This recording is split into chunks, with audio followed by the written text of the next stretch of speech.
క్రీస్తునందు ప్రియమైన దేవుని బిడ్డలైన మీ అందరికీ మన ప్రభువును రక్షకుడైన యేసుక్రీస్తు వారి పేరిట వందనాలు తెలియజేస్తున్నాను. ఈరోజు మనము ఒక అంశాన్ని నేర్చుకుందాము. అంశాన్ని ఒకసారి మనం నేర్చుకుందాము. ఈరోజు మనం నేర్చుకుని అంశం ఏమిటి అని అంటే ఆచారాలు. ఆచారాలు అంటే ఒక ట్రెడిషన్ అన్నమాట. ఒకప్పుడు ఎవరో కనిపించినటువంటి ఒక పూర్వ విధానాన్ని అనుసరిస్తూ వారి తర్వాత వారి పిల్లలు కావచ్చు, ఇంకా వారి పుట్టిన పిల్లలు కావచ్చు, అలాగా వాటిని వారు రాకుండా వారి తర్వాత కూడా కొనసాగిస్తున్న దానిని మనం ఏమని పిలుస్తున్నామంటే ఆచారము. ఒక ఆచారంగా అంటే ఒక పద్ధతిగా, ఒక విధానంగా మనము జరుపుకుంటూ ఉంటాము అనేది గమనించుకున్నాం. అయితే ఈ రోజు మనము బైబిల్ గ్రంథాన్ని బట్టి మనం ఆలోచన చేసుకుంటూ లోకంలో ఉన్నటువంటి క్రైస్తవ్యంలో జరగబోతున్నటువంటి ఆచారాల గురించి మనం ఈరోజు వివరించుకున్నాం. ఆచారాలు అంటే అనేకమైనటువంటి ఆచారాలు లోకంలో మనం చూడగలం. అయితే ఈరోజు మనము బైబిల్ గ్రంథంలో ఉన్నటువంటి ఆచారాన్ని మనము గమనించుకుందాం. బైబిల్ గ్రంథంలో చాలా ఆచారాలు ఉన్నాయి. అవి ఏమేమి అంటే కొంతమంది బైబిల్ గ్రంథంలో మనం పరిశీలన చేసినప్పుడు యేసుక్రీస్తు కాలంలో ఏమున్నాయంటే పితృపారాచారం ప్రకారము వారు ఏదైనా వస్తువును ముట్టుకున్నప్పుడు దాని చేతులు కడుక్కొని ఆహారము భుజించాలి, లేదా ఒక ఇంట్లోకి వచ్చుతున్నప్పుడు కాళ్ళు చేతులు కడుక్కొని ఇంట్లోకి ప్రవేశించాలి. ఇలాగూ ఒక ఆచారంగా అది ఉన్నది. అయితే యేసుక్రీస్తు దాన్ని బ్రేక్ చేశారు, అది వేరే విషయం. అయితే ఇలా బైబిల్ గ్రంథాన్ని అనుసరంగా ఆచారాలు గమనించుకుంటూ ఉంటే ఈనాడు నేటి క్రైస్తవ్యంలో అనగా సోకాల్డ్ క్రైస్తవులు అనగా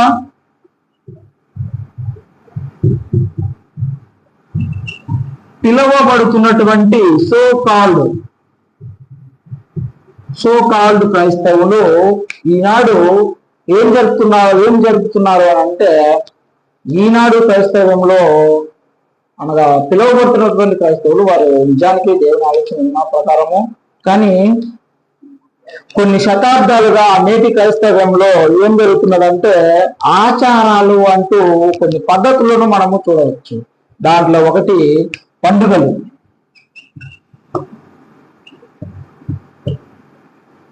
పండుగలు, తర్వాత వస్త్రములు.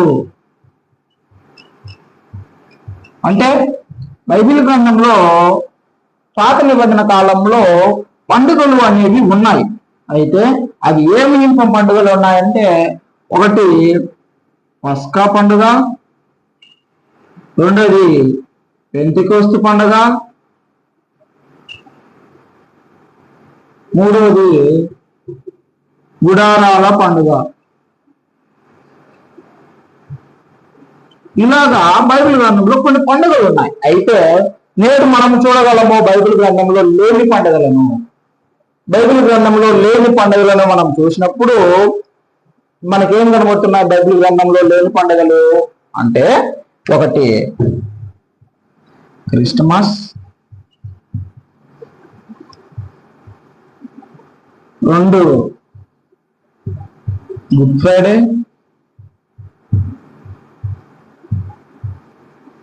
మూడోది దాని తర్వాత గుడ్ ఫ్రైడే తర్వాత రాబోతున్నటువంటి ఈస్టర్.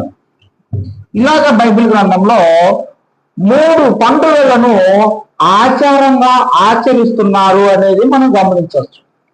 అయితే చూడండి, బైబిల్ గ్రంథంలో క్రిస్మస్, ఈస్టర్, గుడ్ ఫ్రైడే ఇంకా అనేక పండుగల గురించి ఏ దాఖలాలు కూడా లేవు. మనం గమనించుకుంటే బైబిల్ గ్రంథంలో క్రిస్మస్ కానీ, గుడ్ ఫ్రైడే కానీ, ఈస్టర్ కానీ ఇంకా ఏమైనా ఉన్నాయంటే అవి ఏవైనా పండుగల దాఖలాలు బైబిల్ గ్రంథంలో మనం చూడలేము. అయితే మరి ఇవన్నీ ఎలా వచ్చాయి అని అంటే అనేకమైనటువంటి కొందరు బైబిల్లో ఉండేటువంటి వాటిని కాకుండా వారి సొంత ఆలోచన ప్రకారము చేసుకుంటూ వచ్చినటువంటిదే ఇదంతా కూడా మనం చూడవచ్చు. అది మనం ముందు మనం చూస్తాం. అయితే ఆ పండుగల విషయాలలో బైబిల్ ఎక్కడా మాట్లాడలేదు కదా. మరి ఆ పండుగల గురించి వాస్తవాలు ఏంటి? బైబిల్ గ్రంథంలో ఈ పండుగల గురించి మాట్లాడట్లేదు. నెంబర్ 1 గమనించండి ఎవరైనా. బైబిల్ గ్రంథంలో క్రిస్మస్ గురించి, గుడ్ ఫ్రైడే గురించి, ఈస్టర్ గురించి అసలు మాట్లాడలేదు. అయితే మరి ఖండితంగా ఈరోడు అసలు క్రిస్మస్ జరపకపోతే క్రైస్తవులే కాదు. గమనించండి, క్రిస్మస్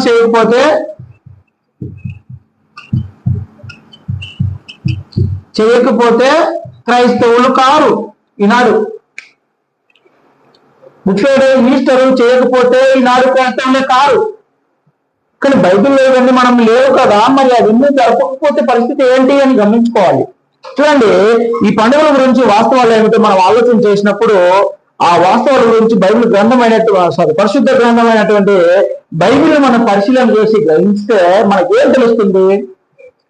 చూడండి, బైబిల్ గ్రంథంలో లేని పండుగల గురించి మనం ఆచరించాల్సినటువంటి వారుగా ఉన్నామా, లేదా వాటిని మనము అనుసరించుకోకుండా పర్వాలేదా, లేదా ఈనాడు ఖచ్చితంగా క్రైస్తవుడు అయినందుకు ఖచ్చితంగా క్రిస్మస్ చేయాలి, ఈరోజు క్రైస్తవుడు అయినందుకు ఖచ్చితంగా గుడ్ ఫ్రైడే, ఈస్టర్ చేయాలి, ఉపవాస దినములు అన్ని చేయాలి, అలా చేయని వాడు అసలు క్రైస్తవుడే కాడు అంటున్నటువంటి ఆ మాటకు బైబిల్ గ్రంథం ఏం సమాధానం ఇస్తుందో గమనించాలి. మనం బైబిల్ గ్రంథం ఏం సమాధానం ఇస్తుందో ఒకసారి చూసినప్పుడు, క్రిస్మస్ ఇది ఎప్పుడు పుట్టింది అని అంటే దాదాపు క్రీస్తు శక 300 నుండి, అంటే క్రీస్తు చనిపోయిన తర్వాత 300 నుండి 380వ సంవత్సరం దాకా క్రిస్మస్ అనేది లేదు. ఆ తర్వాత బైబిల్ గ్రంథంలో చూడలేని పండుగ గుడ్ ఫ్రైడే గురించి ఆలోచన చేసినప్పుడు ఇది కూడా 333 నుండి దాదాపు 390 సంవత్సరం దాకా ఎక్కడ మనము ఈ లోకంలో లేదు. మరి ఈ పండుగలు ఒక్కొక్కరు ఒక్కొక్క రకంగా, ఒక్కొక్కసారి ఒక్కొక్క విధానంగా మనం చూస్తున్నాము. అయితే కొంతమంది క్రిస్మస్ అంటారు, కొంతమంది ఎక్స్మస్ అంటారు, కొంతమంది గుడ్ ఫ్రైడే అంటారు, కొంతమంది ఉపవాస పండుగ అంటారు, కొంతమంది శ్రమదినం అంటారు, కొంతమంది ఈస్టర్ అంటారు, కొంతమంది దీనిని మనము ఇంకొక పండుగ గుడ్లతో చేసుకున్నటువంటి పండుగ అని అంటారు. ఇలాగా అనేక మంది అనేక విధాలుగా రకరకాలుగా పేరు తెలుస్తున్నటువంటి వీటిని బైబిల్ గ్రంథంలో మనం యాడచులేదు. ఇది క్రీస్తు చనిపోయిన తర్వాత దాదాపు 300 సంవత్సరాల దాకా ఇవి ఎక్కడ మనకు కనపరావు. బైబిల్ గ్రంథంలో కానీ లోకంలో కానీ ఎక్కడ లేవు ఇవి. మరి వీటి గురించి మనము ఆలోచన చేయాలా లేదా? ఎందుకు ఆలోచన చేయాలంటే క్రిస్మస్ చేయని వాడు క్రైస్తవుడే కాడు అనేటువంటి ఒక మాట వినపడుతూ ఉంది. గుడ్ ఫ్రైడే చేయని వాడు క్రైస్తవుడే కాడు. అరే, గుడ్ ఫ్రైడే చేయనివి నువ్వేం క్రైస్తవునిరా అంటున్నాడు నేటి సమాజంలో ఉన్నటువంటి మనుషులు. అయితే ఇవి మనం లోతుగా పరిశీలన చేయాల్సినటువంటి అవసరం మనకు ఉంది. ఇలా లోతుగా పరిశీలన చేసుకుంటున్నప్పుడు చూడండి, ఈ పండుగలను అన్నిటిని కూడా జరుపుకోవడానికి గల ముఖ్య ఉద్దేశము, ముఖ్య కారణం ఏంటి అని మనం గమనించాలి ప్రియులారా. బైబిల్ గ్రంథంలో లేని ఈ పండుగలను లోకం జరుపుకోవడానికి గల ముఖ్య కారణం ఏంటి అని గమనించుకున్నప్పుడు ఒక మాట చూద్దాము. లోకంలో అనేకులు అన్ని పండుగలను చేయడము ఆనవాయితీ.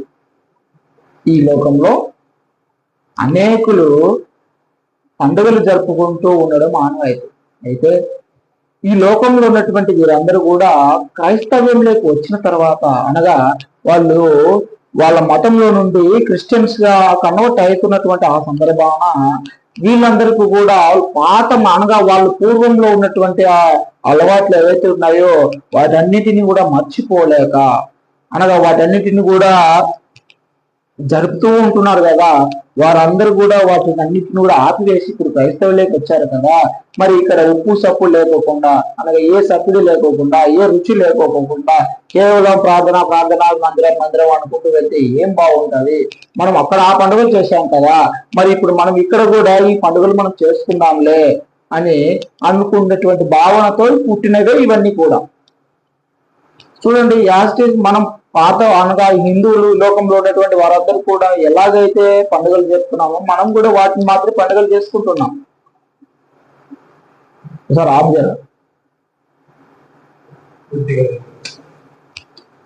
అలాగున వారి ముందున్నటువంటి ఆ పరిస్థితులను గమనించుకుంటూ ఇప్పుడు మేము క్రైస్తవంలోకి వచ్చాము, క్రీస్తుని వెంబడిస్తున్నాము, మేము మా పండుగలతో ఎంజాయ్ అలా చేసుకునే వాళ్ళము, ఇప్పుడు ఆ దేవుడిని వదిలిపెట్టి ఇక్కడికి వచ్చాము, ఇప్పుడు మనం క్రీస్తుతో పాటు పండుగలు చేసుకుందాం అంటూ పూర్వము క్రీస్తు శకం 300 సంవత్సరాల్లో వచ్చినటువంటి ఆ పండుగలను అన్నిటిని కూడా వీళ్ళు అలాగా అలవాటు చేసుకుంటూ ఖచ్చితంగా ఇది ఉండాలి క్రైస్తవులకు అనేటువంటి ఒక విధానంలోకి వీళ్ళు తీసుకొని వచ్చారు.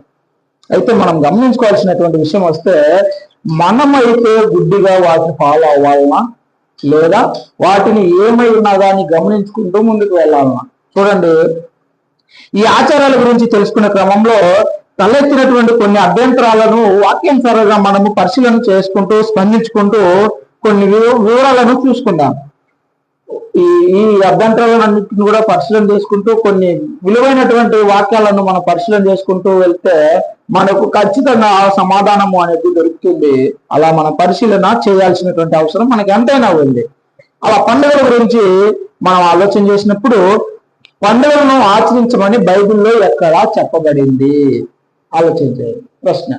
పండుగలను చెయ్యాలి ఖచ్చితంగా అని బైబిల్లో ఎక్కడ ఆచరించాలని ఎక్కడ చెప్పబడింది అంటే, పాత నిబంధన కాలంలో ఉన్నాయి పండుగలు, పస్కా, పెంటెకొస్తు, గుడారాలు.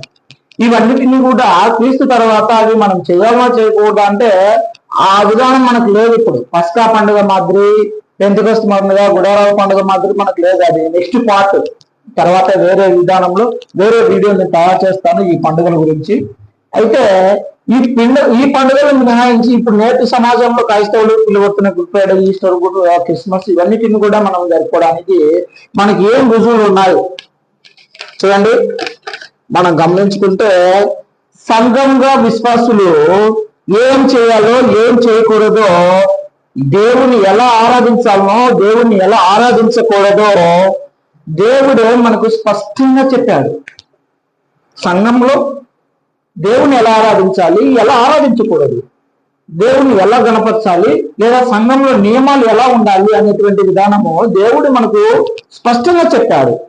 తన పరిశుద్ధ గ్రంథమైనటువంటి బైబిల్లో తెలియచేశాడు మనకు అందరి కూడా. అయితే చూడండి, అందువలన బైబిల్ గ్రంథంలో ఉన్నవి మాత్రం మనం చేస్తే సరిపోతుంది. కానీ బైబిల్ గ్రంథంలోకి కాకోకుండా బైబిల్ కు అతీతంగా మనం ఆలోచన చేస్తూ వేరే దాన్ని కూడా మనం అక్కడ తీసుకొని వచ్చి కొత్త వాటిని కనిపెట్టాల్సినటువంటి అవసరం మనకు అక్కడ లేదు.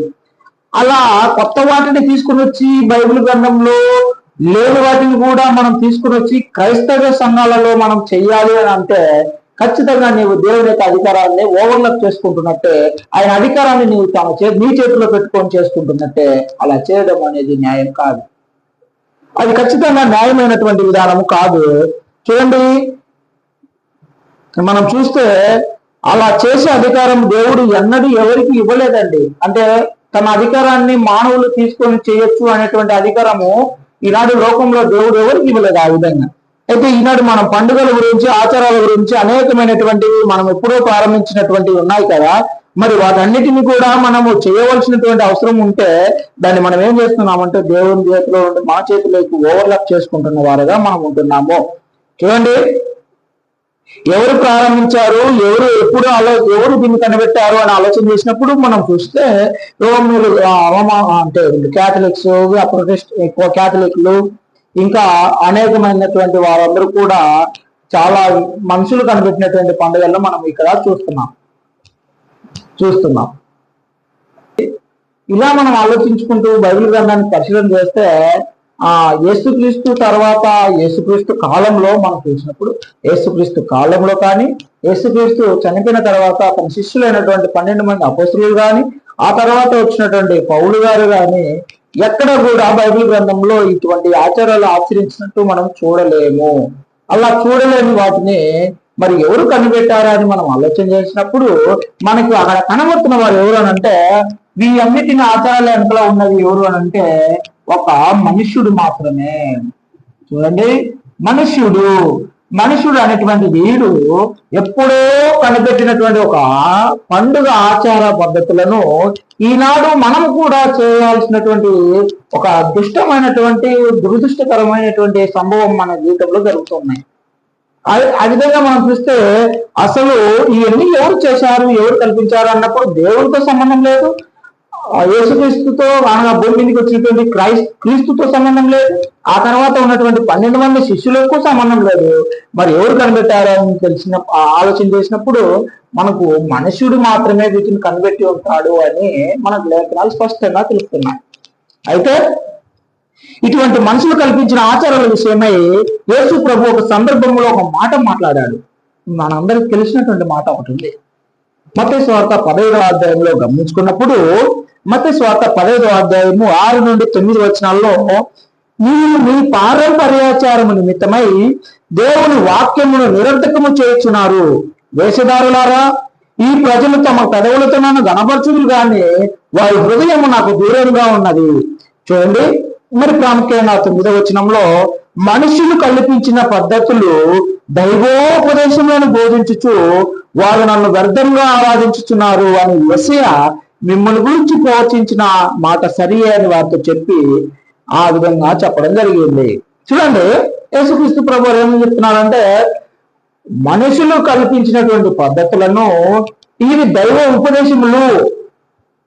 ఈ పండుగలన్నిటిని కూడా కనిపెట్టింది మనం దేవుడా, యేసుక్రీస్తా, లేకపోతే శిష్యులా, పౌలు గారా, ఇలా ఎవరా మనం అని ఆలోచన చేస్తే మనకి వీళ్ళు ఎవరు కాదు. కనిపెట్టిన వాడు ఎవరు అంటే మనుషుడే వీటిని కనిపెట్టాడు. మనుషుడు వాళ్ళనే ఈ పండుగలు అనేవి వచ్చాయి. మరి ఈ పండుగలు మనుషుల ద్వారా వచ్చినట్టు ఆ వాటినే మనం ఇప్పటికి కొనసాగించుతూ పోతే దేవుడి వాక్యం ఏమైపోతుంది? ఇప్పుడు ఏమైపోతుంది? దేవుని వాక్యం నిరర్థకమైపోతుంది కదా. అందుకే ఏమని చెప్తున్నాడంటే, ఆ మనుషుడు కల్పించినటువంటి ఆచారములను పద్ధతులను దైవోపదేశములుగా మీరు బోధించుతున్నారే. ఇందువల్లనే కదా, చూడండి, మనుషులు కనిపించినటువంటి పద్ధతులు దైవోపదేశములను బోధించుతూ నన్ను అబద్ధంగా ఆరాధిస్తున్నారు. దేవుని ఆరాధించాలా? ఎలా ఆరాధించాలి? దేవుని ఆరాధించకుండా ఎలా ఆరాధించకూడదు? ఈ విధమైనటువంటి ప్రామాణికమైనటువంటి విధానాలు మనం బైబిల్లోనే చూడాలి. లేదు, నేను వ్యర్థంగా ఆరాధిస్తాను, నేను ఇలాగ కూడా ఆరాధిస్తానంటే అది దేవుడు అంగీకరించేది కాదు. అది అంగీకరించడం లేదు దేవుడు అక్కడ. చూడండి, మనుషులు కల్పించినటువంటి పద్ధతులను దైవోపదేశంలోనే మీరు బోధిస్తున్నారు. ఇందువలన నేను పడినటువంటి సమస్తం కూడా వ్యర్థమైపోతుంది. చూడండి, పండుగ దినాలు అనేవి మనుషులు కల్పించిన ఆచారాలని అర్థమైనది కనుక ఇటువంటివి ఆచరించడం ద్వారా దేవుడికి దగ్గర అవుతామా లేదా దూరం అవుతామా అనే విధానాన్ని మనం కనిపెట్టాలి. చూడండి, ఇటువంటి విధానాలను మనం ఇటువంటి ఆచారాలు అన్నిటిని కూడా మనము బోధించుకుంటూ దేవుడికి దగ్గర అవుతామని బోధించే వారి మాటలలో అన్ని కూడా పూర్తిగా అసత్యమని గమనించాలి. చూడండి, ఏమిటంటే ఇక్కడ ఇదిగో క్రిస్మస్ చేస్తే దేవుడికి దగ్గర అవుతాం, ఇదిగో గుడ్ ఫ్రైడే చేస్తే దేవుడికి దగ్గర అవుతాం, ఈ ఈస్టర్ చేస్తే దేవుడికి దగ్గర అవుతాం, ఈ శ్రమ దినాలు గమనిస్తే మనము దేవుడికి దగ్గర అవుతాం, ఈ శ్రమలలో దేవుడికి చాలా సన్నిహితంగా దగ్గరగా అయిపోతామంటే, అరే దేవుడే చెప్పలేదు అలా ఉండమని, నువ్వు చేసుకుంటూ నువ్వే కల్పించుకుంటూ ఇలా చేస్తేనే మనం దేవుడికి దగ్గర అవుతామంటున్నాయే, అవన్నీ కూడా అసత్య మాటలు అనేది గమనించండి. ఎందుకనంటే లేఖనాల్లో మనకు ఏమి చెప్పడం లేదు. చూడని వాటినే దైవోపదేశంగాను బోధించుతూ వ్యర్థంగా దేవుని ఆరాధిస్తున్నారు. అలా ఆరాధించడం కూడా దేవునికి ఇష్టం లేదు. ఇదిగో ఇలాగే చేయాలి, ఈ పండుగ ద్వారా దేవునికి దగ్గర అవుతాం, ఈ పండుగ ద్వారా దేవుడు స్తుతిస్తాం, ఈ పండుగ ద్వారా మనం మారుమనసు పొందుతాం, ఇది దేవుడు ఇలా చేయమని చెప్పాడు అని నువ్వు కల్పించుకున్నటువంటి పద్ధతులను ఇది దేవుని ఉపదేశము అని చెప్పుకుంటూ వ్యర్థంగా ఆరాధిస్తున్నావు. అలా దేవుని సంతోషపెట్టలేవు. అది ఎప్పటికీ కూడా అసత్యమే, నాశనమే. ఇంకొక విషయంలోకి మనం వెళ్తే, అలా మీలో ఎవరు కూడా దేవుని వ్యర్థంగా ఆరాధించకూడదు అనే విధానంతోనే, అలా ఆరాధించకూడదు అనేటువంటి విధానం ఆలోచన చేసే ఈ సంగతులను మీ ముందర ఉంచుతున్నాను. అది గమనించండి. ఎందుకంటే బైబిల్ గ్రంథంలో తిమోతి పత్రికలో 2 తిమోతి 3వ అధ్యాయం 16వ వచనం గమనించుకున్నప్పుడు లేఖనములన్నీ కూడా దైవావేశముల వలన కల్పించబడ్డాయని చెప్తుంది.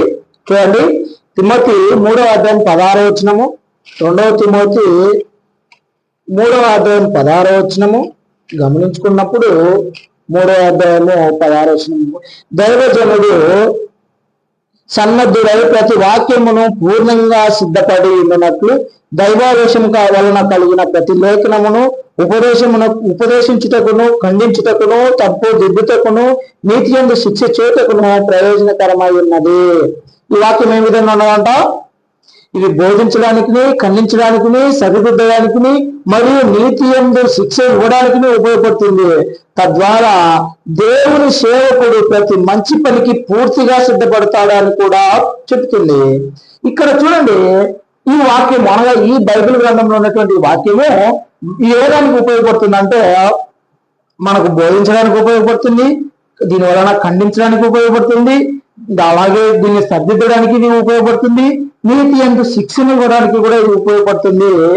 ఇలాగా ఈ వాక్యం ద్వారా దైవజనుడు సన్నద్ధుడై అనగా ప్రతి చూడండి ఖండించుటకును, తప్పుదిద్దుటకును, నీతిని శిక్ష చేయుటకును ప్రయోజనకరమై ఉన్నవి. ఈ వాక్యం అంతా కూడా ఓవరాల్ గా మన చేతికి వచ్చింది. దీనివలన మనం ఏం చేయాలంటే బుద్ధి చాపాలి, ఖండించాలి, బోధించాలి, నీతిని శిక్ష చేయాలి, చాలు. ఈ దైవవశం వలన కలిగినటువంటి లేఖనములు సత్కార్యం వలన సన్నద్ధుడైన ప్రతి సత్కార్యమును పూర్ణంగా సిద్ధపడి ఉన్నట్లు. అంటే పూర్ణం అన్నప్పుడు ఎటువంటి లోపం ఉండదు. ఇంకా అక్కడ ఈ వాక్యంలో ఎటువంటి లోపం లేదు, ఇది అన్నిటికీ పనిచేస్తుంది. ఇక్కడ దైవజనుడు సన్నద్ధుడు అవడానికి అనగా ప్రతి విధముగా సన్నద్ధుడు అవడానికి, ప్రతి దానికి సిద్ధం కావడానికి లేఖనములు సరిగ్గా సరిపోతాయి, చాలు. ఇంకా కొత్తగా ఏవో రావాల్సినటువంటి అవసరం లేదు, ఈ లేఖనములు చాలు. అంటే ఇప్పుడు మనం కొత్తగా కనిపెట్టుకున్నాం కదా కొత్త మాటలు. ఇది చూడండి. కాబట్టి సహోదరులారా చూడండి, తెస్సలోనికీయులకు రాసిన 2వ పత్రికలో చెప్తున్నాడు. 2వ తెస్సలోనికీయులకు రాసిన పత్రిక 2:15 చూస్తే, కాబట్టి సహోదరులారా నిలకడగా ఉండి మా నోటి మాట వలనైనా మా పత్రిక వలనైనను మీకు బోధింపబడిన విధులను చేపట్టడు. ఏమని చెప్తున్నాడు ఇక్కడ? మా పత్రిక వలనైన మాటలను, మా నోటి వలనైన మాటలను, మీకు బోధింపబడిన విధులను చేపట్టండి. ఈ పత్రికల ద్వారా, ఈ నోటి మాటల ద్వారా ఏవైతే మాటలు ఉన్నాయో అవన్నింటిని కూడా మీరు పాటించి చేపట్టితే చాలు. అపోస్తుల బోధే సంఘంలో మనం ఏం చేయాలో ఏం చేయకూడదో తుది నిర్ణయమై ఉండాలి. ఎందుకంటే అపోస్తులకు దేవుడు ఒక అధికారాన్ని ఇచ్చారు. అక్కడ అపోస్తులకు దేవుడు సంఘంలో అధికారం ఇచ్చి వారు బోధించిన మాటలనే ఈనాడు మనం బోధించుకోవడానికి వాళ్ళకు ఒక ప్రత్యేకమైన అధికారం ఉంది. వాళ్ళ మాటల ద్వారానే ఏం చేయాలో ఏం చేయకూడదో నిర్ధారించే ప్రామాణికమై ఉండాలి. అయితే అందులో నిలకడగా ఉంటే చాలు అని ఆజ్ఞాపిస్తున్నాడు పౌలు గారు తెస్సలోనికీయులకు రాసిన పత్రికలో. అందులో నిలకడగా ఉంటే చాలు. ఆ బోధ వెలుపల మనుషులు కల్పించిన పద్ధతులు, ఆచారాలు అనేకములు రోజు రోజు కొత్తగా పుట్టుకొస్తూనే ఉన్నాయి. మరి వాటి విషయమై ఏముంది? వాటి విషయమై మనం ఏం చేయాలి అంటే అవన్నీ కూడా తర్వాత పుట్టుకొని వచ్చినటువంటివి, అవి మనుషుల ద్వారా కల్పించబడినటువంటివి, అవి అపోస్తుల ద్వారా కల్పించబడినటువంటి, అంటే అపోస్తుల ద్వారా వచ్చినవి కావు, అవి దేవుని ద్వారా వచ్చినవి కావు. కనుక వాటిని మనం పాటించాల్సినటువంటి అవసరం మనకు లేదు.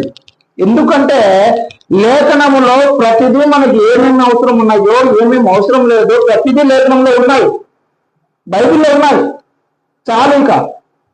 ఇక కొత్తవి ఏదైనా పాటించాలని మనుషులు చెప్తుంటే వాడు స్వభావం కోసం, సొంత ఆలోచన కోసం, వాన పెట్టడం కోసం వాడు చేస్తున్నాడు. అది దేవుని యొక్క నియమానికి విరోధంగా జరుగుతున్నటువంటి విధానము.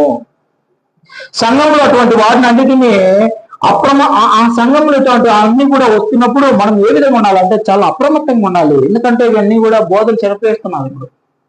ఇప్పుడు నేటి క్రైస్తవులు అంటే క్రిస్మస్ చేయాల్సిందే ఖచ్చితంగా. క్రిస్మస్ చేయకపోతే క్రైస్తవులు కారు. ఇలాగా ఆ బోధ నియమించబడి ఇప్పుడు కట్టిపడేస్తుంది. ఇలాంటి బోధ విషయంలో మనం చాలా జాగ్రత్తగా ఉండాలి. చూడండి, మరి కొందరు అలా చెప్తున్నారు. ఎలాగంటే బైబిల్లో చూడండి, కొందరు ఏ విధంగా చెప్తున్నారంటే ఇవన్నీ ఇలా ఉన్నాయి, బైబిల్లో ఇలా ఉన్నాయి, అలా ఉన్నాయి, చేయకూడదు, చేయాలి అని చెప్పినప్పుడు కొంతమంది ఏం చెప్తున్నారు అంటే, ఒకవేళ బైబిలు నా ఆచారాలకు విరుద్ధంగా ఉంటే, నా ఆచారాలకు అంటే నేను పాటిస్తున్నటువంటి ఈ ఆచారాలకు అనగా క్రిస్మస్ కు, గుడ్ ఫ్రైడేకు, ఈస్టర్ కు అనేకమైన ఆచారాలు నాకు ఉన్నాయి, వాటన్నిటికీ బైబిల్ ఒకవేళ ఫుల్ స్టాప్ పెట్టి వద్దు అంటే అలాంటి సందర్భంలో నేను బైబిల్ పట్టించుకోను. చూడండి నేటి క్రైస్తవులు ఎలా ఉన్నారు. ఇదిగో నా ఆచారాలు నేను చేసుకుంటాను, ఒకవేళ బైబిల్ గ్రంథము నా ఆచారాలకు విరుద్ధంగా వస్తే నేను పాటిస్తున్నటువంటి ఆచారాలకు బైబిల్ విరుద్ధంగా ఉంటే కనుక ఆ బైబిల్ని నేను కొంచెం పక్కన పెడతాను. చూడండి ఏమంటున్నాడు అంటే, ఒక ఆయన చెప్తున్నాడు, నా ఆచారాలకు విరుద్ధంగా బైబిల్ కనుక ఉంటే బైబిల్ ఏం చెప్తుందో, ఏం మాట్లాడుతుందో, బైబిల్ ద్వారా దేవుడు ఏం చెప్తున్నాడో నేను పట్టించుకోను అంటూ వారు దేవుని యొక్క వాక్యాన్ని తిరస్కరిస్తున్నాడు నేటి సమాజంలో. ఇదిగో ఈ అన్నిటికీ దేవుడి వాక్యం లేదు, ఈ పండుగలు ఈ ఆచారాలు దేవుడి వాక్యంలో లేవు అంటే, అలా అంటే నేను బైబిల్ని కూడా కొద్దిసేపు నేను పట్టించుకోలేను, ఆ బైబిల్ని కూడా నేను పట్టించుకోను, దాన్ని అంతగా ఆలోచించేయను, నాకు వింటే చాలు అంటున్నారు నేటి సమాజంలో ఉన్నటువంటి మనుషులు. చూడండి, గళితులకు రాసిన పత్రిక దినాలలో, గళితులకు రాసిన పత్రిక 4:10 దినములను ఉత్సవ కాలంలోనూ ఆచరించవద్దు అని పౌలు గారు చెప్తున్నారు. గళితులకు రాసిన పత్రిక 4:10-11 గమనించుకున్నప్పుడు, మీరు పండుగ అమావాస్య విషయంలో జాగ్రత్తగా ఉండండి, మీరు దినములను ఉత్సవాలను ఆచరించవద్దు అంటున్నాడు. అందువల్ల నేను పడినటువంటి ప్రయాసం అంతా కూడా వ్యర్థమైపోతుంది అని చెప్తూ ఉన్నాడు. కొలసులు రాసిన పత్రికలో కూడా 2:16-17 చూడండి. 2వ కొలసులు రాసిన పత్రిక 2:16-17 పండుగ అమావాస్య అనే వాటిలో కూడా ఎవరికి మీరు తీర్పు తీర్చడానికి అవకాశం ఇవ్వకండి. ఈ పండుగను, ఈ అమావాస్య ఈరోజు ఫలానా రోజు, ఈ రోజు శుక్రుడు ఉంటాడు, నక్షత్రాలు ఉంటాయి, ఈ రోజు అమావాస్య, ఈ రోజు పున్నమి, ఇలాంటివి అన్ని కూడా నువ్వు ఆచరించుకుంటూ ఉంటే ఇంకొకడు నువ్వు క్రైస్తవునివేనా అని నిన్ను అనే మాట వస్తుంది. అలాంటివి నువ్వు ఆచరించవద్దు. అలాంటివి ఆచరించేటువంటి విధానంలో పక్కనోడికి తీర్పు తీర్చడానికి అవకాశం ఇవ్వవద్దు అని బైబిల్లో మనకు పౌలు గారు చాలా విషయాలు చెప్తున్నారు. కానీ మనం ఏం చేస్తున్నామంటే, స్పెసిఫిక్ డేస్, ఈ 40 days, ఈ 1 day, ఈ సండే, ఈ ఫ్రైడే, మనము అంటూ స్పెషల్ గా ఒక రోజును పెట్టుకుంటూ మనం ముందుకు వెళ్తున్నాము. బైబిల్ గ్రంథాన్ని మనం ఆలోచన చేసినప్పుడు ఇవన్నీ కూడా మనుషుల ద్వారా కల్పించబడినటువంటి ఒక పద్ధతులే. యెషయా ప్రవక్త ఒక మాట అంటాడు, మనుషులు కల్పించినటువంటి ఆచారాలు అన్ని కూడా వ్యర్థములే అంటాడు. మనుషుల ద్వారా ఏవైతే జరుగుతున్నాయో ఈనాడు లోకంలో అవన్నీ కూడా వ్యర్థములే. వాటి వలన దేవునికి కానీ, దేవుని బిడ్డలకు కానీ, సంఘం అభివృద్ధి కానీ ఏమి ఉండదు, ఏమి లాభం రాదు. వాటి వలన అవన్నీ కూడా వ్యర్థమైపోతాయి, వ్యర్థ ఆరాధన అయిపోతున్నాయి. అవన్నీ కూడా నీళ్ళలో, మట్టిలో వేసినటువంటి పాలలాగా వెళ్ళిపోతున్నాయి. నీ ఎంతో కష్టపడి ఆచారాలు పాటిస్తున్నావు కదా, అవన్నీ కూడా ఒకనాడు నీకు లేకుండా పోతాయి. చూడండి, వాస్తవానికి క్రైస్తవులు సంవత్సరానికి కొన్ని రోజులు దీనిని గుర్తు చేసుకుంటూ ఇంకా మిగతా రోజులను వదిలేస్తూ ఉన్నారు. అయితే దేవుడు ఏం చెప్తున్నాడు అంటే, క్రైస్తవుడు అనేవాడు ఒక రోజు మాత్రమే క్రైస్తవుడుగా ఉండకూడదు, లేదా ఈ 40 సంవత్సరాలు మాత్రమే క్రైస్తవుడుగా ఉండకూడదు, ఈ ఉపవాస దినాలు మాత్రమే క్రైస్తవుడుగా ఉండకూడదు. వాడు 365 రోజులు, సంవత్సరానికి 365 రోజులు కూడా వాడు క్రైస్తవుడు లాగా జీవించాలి. ఈనాడు మనం గమనించుకుంటే ఈ రోజు పొద్దున కూడా మనం ఈ రోజు మొదటి శుక్రవారం అయితే కొందరు ఏం చేస్తున్నారంటే, అప్పటి వరకు వారికి ప్రార్థనకు పోవాలని ఇంకోటి కూడా వాళ్ళకు ఈ ఆలోచన లేదు, ఇంకోటి లేదు. కానీ ఈరోజు శుక్రవారం అయిందన్న వారు ఉపవాసం ఉంటున్నారని వాళ్ళు బాహటంగా వాళ్ళే చెప్పుకుంటూ నెత్తికి నూనె అది రంగు పెట్టుకొని ఇంకోటి వేసుకొని బొగ్గు పళ్ళకు బ్రష్లు అట్లా పెట్టుకొని మధ్యాహ్నం వరకు పళ్ళకు బ్రష్లు నోట్లో నుండి బ్రష్ తీసుకోకుండా అందరికి చూపించుకుంటూ మరి ఆ టయానికి వాళ్ళు స్నానం చేసి మందిరాలు బైబిల్ పట్టుకుని వెళ్తున్నారు. అది చూడండి, ఆ రోజు మాత్రమే వారు ఉపవాసం ఉండాలనా, ఆ రోజు మాత్రమే వాళ్ళు మందిరానికి వెళ్ళాలనా, ఇంకా తర్వాత వాళ్ళు వెళ్తారా వెళ్ళరా అంటే, కానీ ఆ తర్వాత వాళ్ళు వెళ్తారో వెళ్ళరో కానీ ఆ రోజు మాత్రం వాళ్ళు చాలా కొత్త రకమైన భక్తి చూపుతున్నారు. అదంతా కూడా దేవుడు అంగీకరించడం అనేది తెలియడం లేదు. ఒకవేళ నువ్వు ఉపవాసం చేస్తే నీవు ఉపవాసం ఉండేది నీ ఇంట్లో వారికి కూడా తెలియకూడదు అని లేఖనములు చెప్తున్నాయి కదా. అలా కాకుండా మనకి ఇష్టం వచ్చినట్టు కొత్త పద్ధతులను, కొత్త ఆచారాలను కల్పించుకుంటూ మనం ముందుకు వెళ్తే మనం కూడా అబద్ధ క్రైస్తవుల్లాగా ఉన్నటువంటి ఆ జాబితాలో చేరుతామేమో. జాగ్రత్త పడండి. ఉపవాసము అనేది ఈ లేఖనాల ప్రకారం మనం బైబిల్ గ్రంథంలో ఉపవాసాలు గమనించుకుంటూ వెళ్తే ఆనాడు ఆ అపొస్తలులు కూడా ఉపవాసం ఉన్నారు. అయితే వారు తిండి, నిద్ర, ఆహారం అన్ని మానేసి దేవుని సేవలో ముందుకెళ్లారు. వారు 40 days మాత్రమే ఉపవాసం లేరు. ప్రత్యేకంగా 40 దినములు మాత్రమే లేరు. ప్రత్యేకంగా గుడ్ ఫ్రైడే రోజు మాత్రమే వారు ఉపవాసం ఉన్నట్టుగా లేరు. వారు దేవుని విషయంలో ఆహారాన్ని కూడా లెక్క చేయకోకుండా అలా ఉపవాసం ఉన్నారు. వారు దేవుని దగ్గర నుండి ఏదైనా సంపాదించుకోవడానికి ఉపవాసం ఉన్నారు. కానీ ఇలాగ పద్ధతులను ఆచరించుకుంటూ ఒక 40 days నేను ఉపవాసం ఉండాలనే ఆలోచన వాళ్ళకి లేదు అక్కడ. ఇంకా మనం గమనించుకుంటే వాక్యాధారంతో దేవుని యొక్క వాక్యంతో ఆధారంతో మనకు సంబంధం లేకోకుండా మన ఇష్టానికి మనం దేవుని యొక్క పండుగలు మనమే దేవుని పండుగలు అని జరుపుకుంటూ పోతూ ఉంటే అది దేవునికి ఇష్టమైనటువంటి పండుగలు కావు. అవి మన కొత్త ఆలోచనలే. ఆ కొత్త ఆలోచనలు మనమే సృష్టించుకుంటూ ముందుకు వెళ్తే అది వ్యర్థమైపోతుందని దేవుడు అన్నది చెప్తుంది. చూడండి, చివరిగా కొన్ని మాటలు ఏంటంటే దేవుని యొక్క వాగ్దానాన్ని ఆ పద్ధతులను మనము గమనించుకుంటూ దేవుని గ్రంథంలో ఏవైతే ఉన్నాయో ఏవైతే లేవో అవన్నీ కూడా మనం గమనించుకుంటూ ఈ పండుగల విషయంలో జాగ్రత్త పడదాం. క్రైస్తవుడికి ప్రతి సండే ప్రతి ఆదివారం పండుగే. ఆ రోజు నువ్వు బాధపడు, దేవునికి దగ్గరగా, దేవునితో సంతోషపడు, దేవునితో ఆనందించు, దేవునితో మాట్లాడుకో. ప్రతి సండే పండుగనే. అలా సండే కాకుండా సండే కూడా ప్రార్థనకు రాకుండా మిగతా రోజులలో ఇష్టానుసారంగా ఉంటూ ఆ గుడ్ ఫ్రైడే రోజు మాత్రం నేను వెళ్తాను అంటే అది ఎంతవరకు అంగీకారయోగ్యమో గమనించండి. ఇవన్నీ కూడా ఒక మనుషుని ద్వారా కల్పించబడినటువంటి పండుగలే. ఇవన్నీ కూడా మనుషుల చేత నడిపించబడుతున్నాయి. సో సంఘాలలో ఒక మనిషి ద్వారా నడిపించబడుతున్న ఆచారాలు దేవుడు అంగీకరించడు. దేవుని యొక్క బైబిల్ గ్రంథంలో ఏ అయితే ఆచారాలు ఉన్నాయో అవే చివరికి మనుషుడు పాటించాల్సినటువంటి అవసరం ఉంది. అవన్నీ కూడా మనం ఏమేమి చేయాలో ఏం చేయకూడదో అవన్నీ కూడా బైబిల్ గ్రంథంలో ఫుల్ఫిల్ అయిపోయాయి. ప్రతిదీ బైబిల్లోనే ఉంది. నువ్వు ఏం చేయాలో ఏం చేయకూడదు, సంఘంలో ఏం చేయాలి, సంఘం బయట ఏం చేయాలి, ఇవన్నీ బైబిల్ గ్రంథంలో ఉన్నాయి. ఇవి పాటించితే చాలు. వాటిని మనము 100కు 100% పాటించితే చాలు. అలా మీరు గమనించుకోకుండా, అలాంటివి మీరు ఆలోచన చేయకోకుండా మీ ఇష్టానికి మీరు ఇష్టానుసారంగా ఆచారాలను పద్ధతులను మీరు పెట్టుకున్నట్లయితే అది ఖచ్చితంగా వ్యర్థమైపోతుంది. కనుక వ్యర్థమైన వాటి అందు మనసు ఉంచగా నిత్యం నిలబడి వాటి అందే మనం మనసు ఉంచలాగా దేవుని యొక్క వాక్యం మీకు సహాయపడుతుందని కోరుకుంటూ మీ అందరికి వందనాలు తెలియజేసుకుంటూ ముగించుతున్నాను.